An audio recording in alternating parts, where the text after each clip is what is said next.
Hey, what's up, guys? Haunt MMA 13 here, coming at you with a special Christmas edition, the final UFC card of the year of my fight predictions, and I'm looking forward to this card.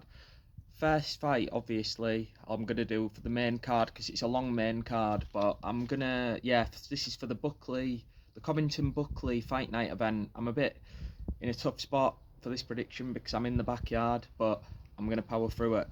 Fight number one.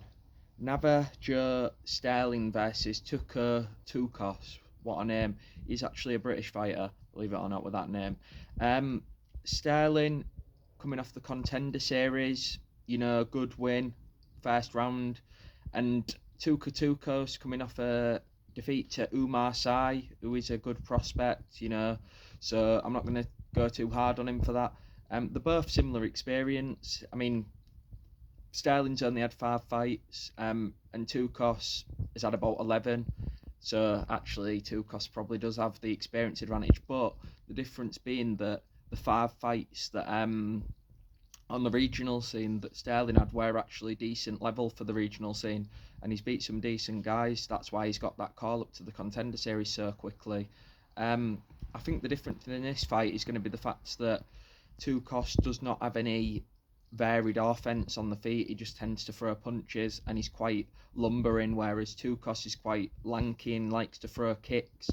And I think that's enough to beat someone like Tukos, because I don't think he's got the ability to, change things up and be a bit, a bit just of a puzzle is the best example I could use. Just causing problems, what make Sterling have to think. I don't think that's going to happen, and I think it's just going to be an easy night for Sterling. I do think this is going to be a simple 6th win of his career. I think it's going to be a good debut for him, and he's had that Contender Series win, whereas Tukos is coming off that loss. So I think it's going to be a very, very comfortable 20, I'd say 29-28, but a comfortable one. I think he's going to maybe lose the first round because, Tukos likes to come forward and put pressure on you, and I feel like he'll figure him out after the first round, and then it'll be one-way traffic, and he'll stay at distance and get his range, and he'll know how to land shots after that first round. He'll just be, cracking the code in that first one, getting his range, and then he'll get hammering in the second and third, and he'll get the win. Moving on, fight number 2 on this very long main card. Daniel Marcos versus Adrian Yanez. Marcos coming off a good win against, I think he's coming off one against Sexy Mexi, I believe, which is, he's a decent fighter. John Castaneda, good fighter. So I would take a lot from that win. I think that's a very good win to have. And I think Adrian Yanez is washed completely. He's had a few decent fights. He fought, I think, last year, Nathaniel Wood, and he did actually look really good in that fight. And that fight was the fight of the night, and he's in fight of the night. That's the good thing. That's why he's on this main card, But I think he's just not got it anymore. Danny Ige absolutely destroyed him. I think that was similar to the Bryce Mitchell, thing that happened with Josh Emmett. I think you're never the same after that, and Bryce Mitchell got an easy layup fight. But that's not the case here for Adrian Yanez. He's got Daniel Marcos, who's coming off a very big win against John Castaneda, and I'm going to pick Marcos to get the finish here. I think once you get a knockdown like that and then you face someone with power in your next fight, I don't think it's a good matchup for Yanez to be coming back to. Too much time out, and I think he's going to get his clock cleaned here. Second round KO for Daniel Marcos. Moving on. Fight number 3 on the main card, Justin DeKirby versus Vita Petrino. I'm a fan of Petrino. I think he's decent. I think he's got good all-round game. He's good everywhere. He's decent everywhere, I should say. I wouldn't say he's top level anywhere. And Dustin Jacoby's, striker, former kickboxing champion. But he's coming off a loss too. You can. I know that this might sound a bit insulting, but you cannot be coming off a loss against someone like I'm even struggling to think of his name here, which is really bad because I just saw him fight Anthony Smith the other day. Got robbed by John Jones. Come on, think. Why can I not think of his name? I sound like a casual. Brain rot. Dominic Reyes. That's it. Dominic Reyes looked terrible against Anthony Smith.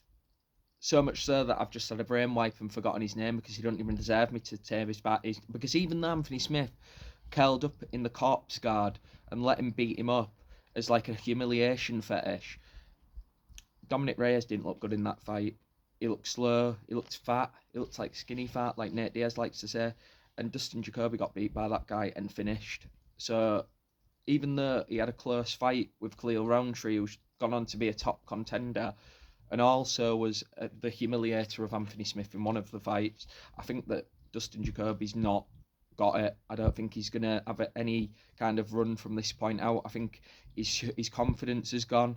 I think that robbery against Khalil Roundtree really had a lot of damage to him, and it made him feel really hard done by. And I think he's going to get hard done by here by my guy Petrino. I'm a big fan of Petrino. He's like the J. I'd say if I was to do an accurate prescription, he's like that gatekeeper of the division. He's one of them guys who you love to see on a card. He's always going to be exciting because he's got that kind of volume style, similar to when I was talking about Tukos. He's got that kind of style, but higher level.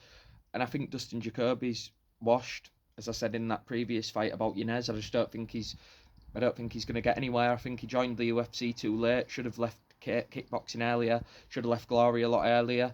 And I think he's not going to be any kind of top 10 threat from this point out. I think he could have been a top 5 fighter, but he's just on a downward spiral. And I think Vitor Petrino is going to edge out a close 29-28 decision here. And it's going to be an upset win for him, which is going to be one of my, as I usually have an underdog pick, he's going to be my main underdog. If you guys want to put money on, I think that's a really big chance of happening. I think Vitor Petrino is going to outcraft him, and he's going to show why he's been in the UFC and show why he's always on main cards on fight nights in exciting scraps. Moving on, Manel Kape versus Bruno Silva. Manel Kape, fan favourite. His last fight, I actually was there. He looked like a shell of himself. He's been making excuses this week, saying he was against 2 people, the ref and Makayev. But Makayev's a top-level fighter. Bruno Silva is kind of like a lower-level flyweight, getting on in age. And I don't think he's going to be any threat to Kape. I think this is going to be one of the simpler fights on this card to predict. Probably my lock of the card. So I've just gave you my underdog pick. This is my lock. Manel Kape is going to probably get, I wouldn't say a finish because it's the flyweight division, but he could get a very, very late finish. But I'm going to, just for the sake of having a bet, I'd say go for the late finish, because if there's ever going to be a finish in a flyweight scrap, I think Bruno Silva's one of them guys who's gasses out, and I think it could be a late finish for Manel Kape. Probably some kind of ground and pound, or get in the back when he hit after the ground and pound maybe. But I think Manel Kape's probably going to get the finish late in the third, and it's going to come in a ground position, and I'd guess it's going to come by ground and pound. But the submission might be a good bet because Manel Kape does have a mean guillotine and also a good rear naked choke. So I like to see, fighters in flyweight divisions transitions. That's usually the most exciting part of flyweight fights, exciting fast transitions. And when you're fighting someone like Bruno Silva, who's not got the best gas tank, the speed of these flyweights in the ground game can sometimes overwhelm them, and it could end up being a rear naked choke. So I'll go for a ground and pound / rear naked choke to finish in the third round. That's my prediction. Moving on, co-main event, Cub Swanson versus Billy Quarantillo. Cub Swanson's coming into this fight pissed off. He says Buckley was disrespectful to him. I like to see the old vet peed off, with a bit of motivation, because you sometimes worry about that as a factor. They're motivated at that age after that many years. Billy Quarantillo, he's kind of one of them fighters who's hit and miss. He was in that Edson Barboza fight until he got finished. Since then, he's been looking kind of jaded and not as aggressive. And I think this fight's going to be one of them fights where Cub Swanson's just going to outdog him.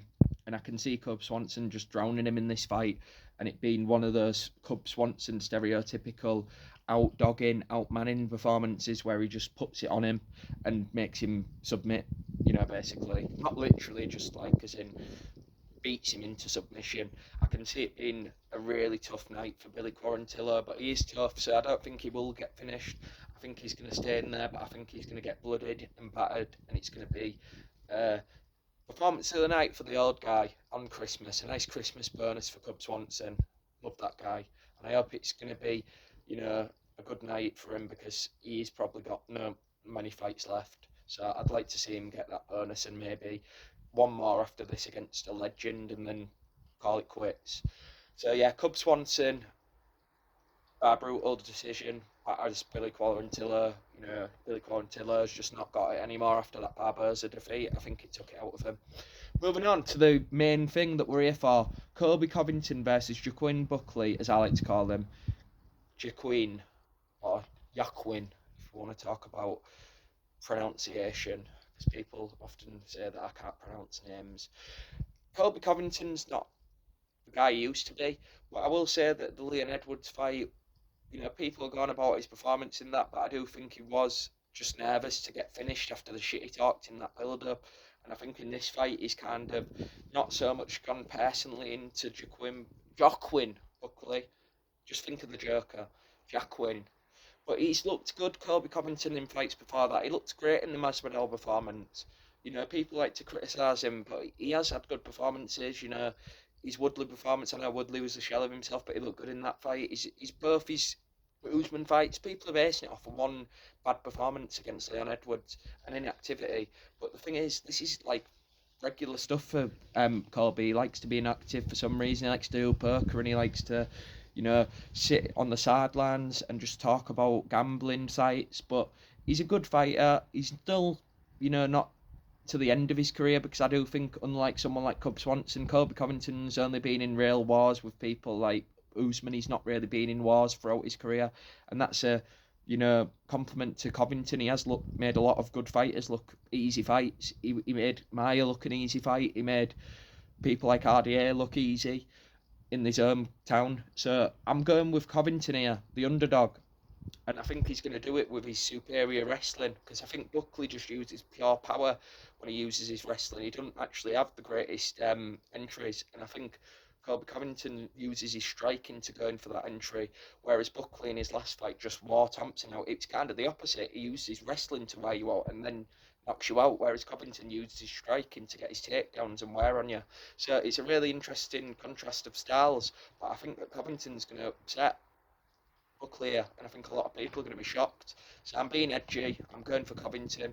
Big fan of him, even though he was a dick in his last build-up to his Leon Edwards fight. I think he's a great fighter, and I think people are going to be back on the train after this and stop. People have been mocking Colby. He's become like the joke of the UFC, but I think he's one of the better fighters as far as the fighters who are older in the division. I mean, Usman's gone now, maybe got a fight left. Covington's been inactive, but it's also made him be more of a fighter that could last and be more of a lasting presence in the division, where he's not had to retire and he's still not being in wars where he's got too many miles on the clock. And I think that Leon Edwards fight was more down to him just not wanting to get highlight reeled, KO'd and become a meme. So yeah, that's my prediction. Covington, second upset of the main card. I hope you guys enjoyed the video. Last one of the year. I've enjoyed starting this channel. I hope you all subscribe. Look at the Christmas lights. Thank you.